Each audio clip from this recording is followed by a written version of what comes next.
معرفت الہی کے حصول کے لیے پھر یہ ہے کہ جب تک کائنات کا مشاہدہ نہ کیا جائے یا مظاہر قدرت جو ہیں اللہ تعالیٰ کی قدرت کے جو مظاہر ہیں ان کو نہ پہچانا جائے تو معرفت الہی کا حصول حاصل نہیں ہو سکتا.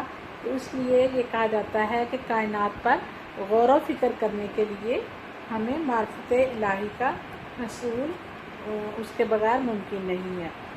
اس کے بعد مقاصد تعلیم میں دوسرے نمبر پہ ہے رضا الہی کا حصول، یعنی اللہ تعالیٰ کی رضا کا حصول جو ہے وہ اولین مقصد ہونا چاہیے معرفت الہی کے بعد. جب اللہ تعالیٰ کو ہم پہچان لیتے ہیں، اللہ تعالیٰ کی جو کائنات ہے اس کو پہچان لیتے ہیں، تو معرفت اس کی حاصل کر لیتے ہیں، تو پھر رضا الہی ہمارے پیش نظر ہوتا ہے کہ اللہ تعالیٰ کی رضا کو حاصل کرنا، اس کی خوشنودی کو حاصل کرنا. ایسے تمام عمل اور علم سیکھنا جو کہ اللہ تعالیٰ کو خوش کرنے والے ہوں اور اللہ تعالیٰ کے احکامات کو مانتے ہوئے اور اس کا فرمان بردار بندہ بن کے اس کی رضا کا حصول ہی انسان کا مقصد ہونا چاہیے امام غزالی کے نزدیک.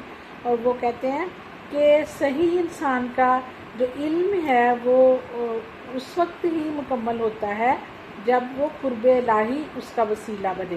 اور پھر امام غزالی یہ کہتے ہیں کہ تعلیم کا فرض ہے کہ انسان کی تربیت اس انداز سے کی جائے کہ رضا الہی کا حصول اس کی زندگی کا مقصد بن جائے، اور اسلامی نظریات کی سب سے بڑی قدر بھی رضا الہی کا حصول ہی ہے، اور یہی دین اور دنیا کی کامیابی ہے.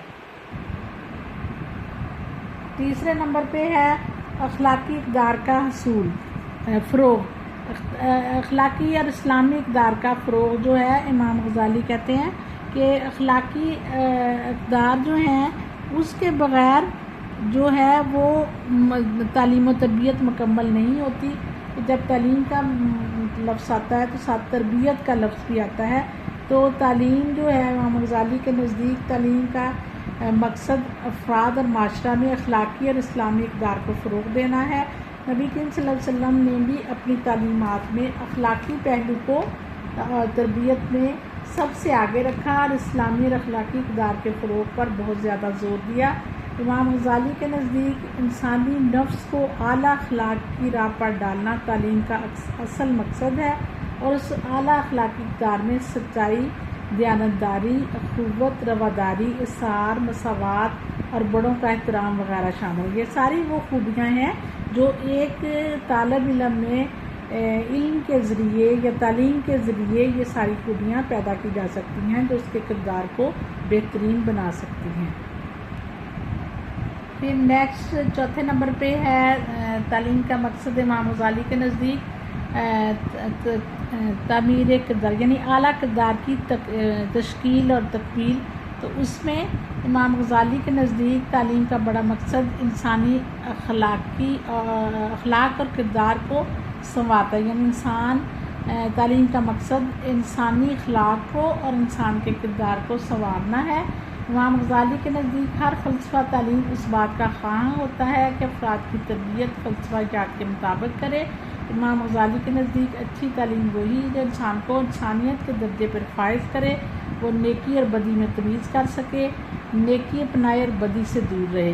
یعنی تعلیم کا مقصد یہ ہوتا ہے کہ وہ اچھائی اور برائی میں، غلط اور صحیح میں، حرام اور حلال میں تمیز کر سکے. انسان اپنے کردار کی وجہ سے پہچانا جاتا ہے اور اچھے اور صاف تعلیم کے ذریعے ہی پیدا ہو سکتے ہیں.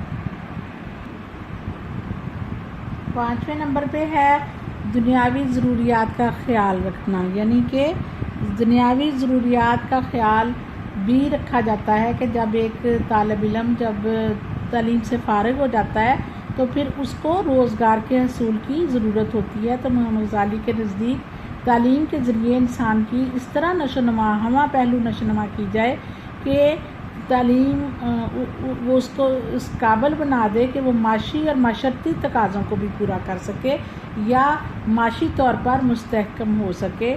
تعلیم انسان کی مادی اور روحانی دونوں ضروریات کو پورا کرتی ہے، اس لیے انہوں نے دینی علوم کے ساتھ ساتھ دنیاوی علوم کے حصول پر بھی زور دیا ہے. دینی علوم اور دنیاوی علوم، یعنی دینی اور دنیاوی ضروریات باہمی توازن کے ساتھ ہی تعلیم کا اصل مقصد پورا ہو سکتا ہے۔ ہم کہہ سکتے ہیں کہ امام غزالی ان دونوں کو ساتھ ساتھ لے کر چلنے کے قائل تھے۔ اگلا چھٹا ہے تسخیر کائنات۔ امام غزالی نے اسلامی تعلیمات کی روشنی میں تسخیر کائنات اور کائنات کے اسرار و رموز کو جاننے کے لیے یہ کہا ہے کہ زور دیا ہے کہ تسخیر کائنات کو تعلیم کا اہم مقصد قرار دینا چاہیے۔